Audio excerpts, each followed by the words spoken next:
तो भैया बिहार की राजनीति को आप अभी फ़िलहाल कहाँ से देख रहे हैं?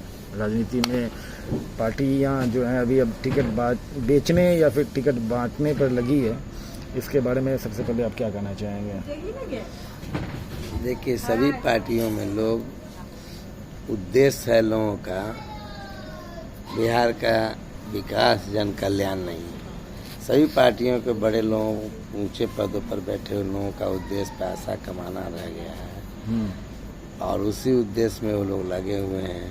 मतलब समाज कल्याण नहीं है? नहीं, समाज कल्याण उनका लक्ष्य नहीं है। वो दिखावा है। वो सिर्फ पैसे बनाने के लिए और मीडिया में अपना आदमी रखकर, अपने आदमियों के द्वारा अपना उल्लू सीधा करके बिहार की जनता को। तो जो पार्टियां हैं अभी टिकट बेच रही हैं या टिकट बांट रही हैं? दोनों तरह के लोग हैं सभी पार्टियों में।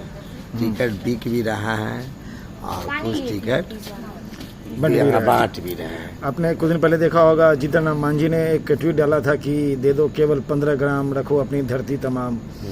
तो क्या उम्मीद है वो एनडीए में रहेंगे फिलहाल या फिर एनडीए छोड़ के वापस जाएंगे किसी और दूसरी दल में? नहीं, उनको जिसमें लग रहा है ज़्यादा सीट आएगा बेचकर, एमएलए भी ज़्यादा हो जाएंगे, बाद में सरकार में हिस्सेदारी करके और ज़्यादा कमाई होगा। मतलब किन्हीं के हिस्से में अगर सीटें आती तो सीटें बेचते भी हैं। तो इसलिए वो एनडीए में है। उनका उल्लू सीधा ज़्यादा एनडीए में हो रहा है। तो एनडीए में अगर उनको आज पता चल जाए कि यूपीए इंडिया गठबंधन में मेरा उल्लू ज़्यादा सीधा होगा, ज़्यादा कमाई होगा, ज़्यादा सीट आएगा, तो इंडिया गठबंधन में ज्वाइन करके उनको क्षण भर ना जाएगा। पप्पू यादव का एक बयान आया है कि कांग्रेस बिहार में अकेले लड़ेगी। ऑफिशियल कांग्रेस का ऐसा कोई बयान नहीं है, तो इंडी गठबंधन को इससे क्या होगा? फायदा होगा, नुकसान होगा, या फिर क्या सच में कांग्रेस अकेले लड़ने वाली है सेपरेट फ्रॉम आरजेडी इंडी गठबंधन? पप्पू यादव का पैठ जो है कुछ सीमित क्षेत्रों में है, मधेपुरा और सहरसा या पूर्णिया इलाका, वहाँ कुछ हो सकता है नुकसान, लेकिन वहाँ आरजेडी बहुत मजबूत भी है, तो वहाँ के वोटर सब आरजेडी के तरफ ही जाता है। बट क्या कांग्रेस इंडी गठबंधन से अलग हो रही है बिहार चुनाव में, या फिर दोनों साथ मिलकर के लड़ेंगे आरजेडी कांग्रेस? नहीं, वो दोनों को एक साथ लड़ने का मजबूरी है, नहीं तो भाजपा और जेडीयू का गठबंधन जो है उन लोगों पर पहले ही से भारी पड़ रहा है। तो अगर भारी इंडी गठबंधन पड़ रहा है एनडीए पे? हाँ, नहीं, एनडीए गठबंधन भारी पड़ रहा है इंडिया गठबंधन पर। तो आपके हिसाब से एनडीए गठबंधन भारी पड़ा है, मीन्स वापस नीतीश आ रहे हैं 25 से 30 फिर से नीतीश? देखिए, वो 20 साल से अपना कार्य क्षमता दिखा चुके हैं, जिसके कारण उनका वोट ज़्यादा है महिलाओं के में और ऊंची जातियों में, ये सब कॉम्बिनेशन। तो ऊंची जातियों की बात जब आप कर रहे हैं, महिलाओं की बात कर रहे हैं, तो क्या लग रहा है प्रशांत किशोर इनका कुछ वोट काटेंगे? इसका फायदा होगा इंडी गठबंधन को या नहीं?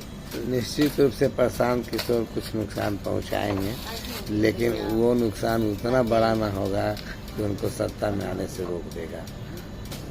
और वो नुकसान प्रशांत किशोर जो है वो इंडिया गठबंधन को भी पहुंचाएंगे, नुकसान पहुंचाएंगे को नहीं पहुंचाएंगे, दोनों को।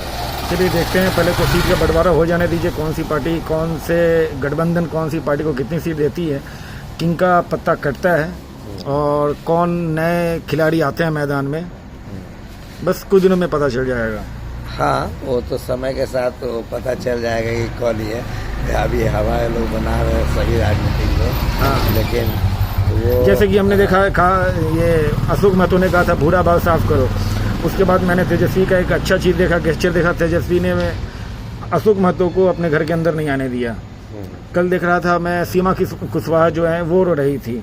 बरहरा से जो सिटिंग विधायक थे सरोज यादव, उनको टिकट नहीं मिल रहा है महागठबंधन से, तो ये लोग मिलकर कहीं ना कहीं नुकसान पहुंचाएंगे, नुकसान इनडायरेक्ट रूप से। हमारा नहीं तो किसी का नहीं, ऐसा नहीं है, लोग उतना नुकसान नहीं पहुंचा पाए। एक आध दो सीट पर ऐसा हो सकता है कि नुकसान हो, लेकिन वो नुकसान इतना बड़ा ना होगा कि इंडिया गठबंधन को या फिर एनडीए गठबंधन को नुकसान पहुंचाएगा। चलिए, आज हो गया हमारा 12 तारीख, 1-2 दिन में क्लियर हो जाएगा कौन सी पार्टी, कौन सा गठबंधन कौन सी पार्टी को कितनी सीटें दे रही हैं और कौन से पार्टी के कौन से प्रत्याशी किस विधानसभा सीट से चुनाव लड़ रहे हैं आउट ऑफ 243। फिर आगे बात करेंगे।